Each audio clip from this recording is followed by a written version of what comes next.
coming from the judge who has already predetermined that my client committed fraud before we even walked into this courtroom.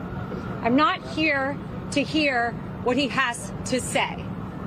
Then why exactly am I being paid as an attorney, and why exactly are taxpayer dollars being used in this courtroom? The answer is very clear.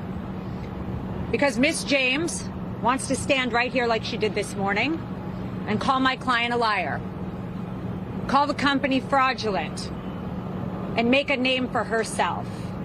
This country is falling apart.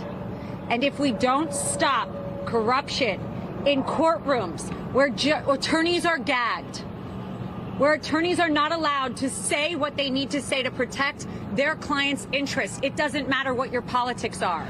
Everyone has a right in this country to get up and put a defense. I don't care who you are. You have a right to hire a lawyer who can put objections on the record. You have a right to hire a lawyer who can stand up and say something when they see something wrong. But I was told to sit down today. I was yelled at, and I've had a judge who is unhinged slamming a table. Let me be very clear. I don't tolerate that in my life. I'm not going to tolerate it here. And you know what? You shouldn't either. Because not every American citizen gets a camera and a microphone.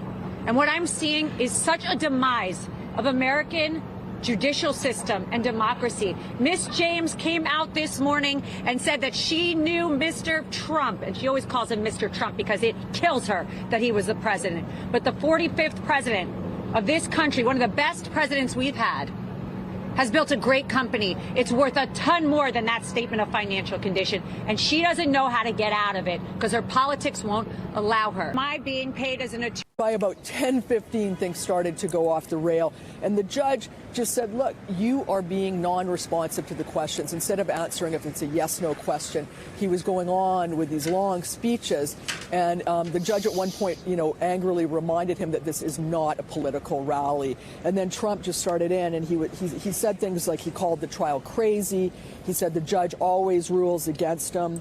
He said, this is a very unfair trial, and I hope the public is watching. And this went on and on. The judge was just so fed up with him in the morning session. And I wrote down just some of the things that he said. He said, in addition to answering, he says, not only are your questions, or your answers non-responsive, they're repetitive. He says that was a yes or no question when Trump would go on and on. He says, you can attack me. This is the judge saying that to Trump when Trump was on the defensive. You can attack me, you can do what you want, but just answer the question. And he kept saying that this is a political witch hunt.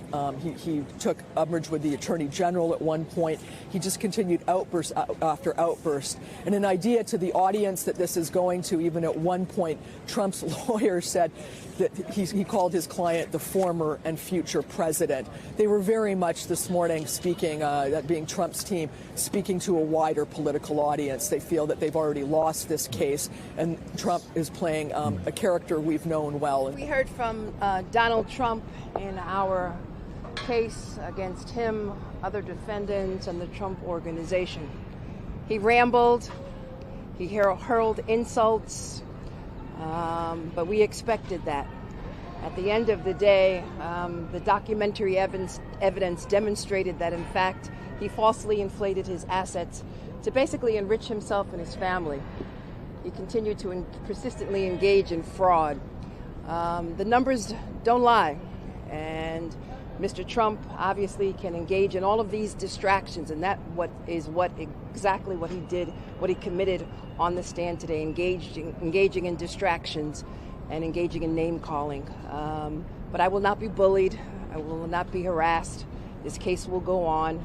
We look forward to hearing the testimony of Ivanka Trump on Wednesday, and then we plan on closing our case. And then there'll be some motions on Thursday, and then the defense will present their case in chief.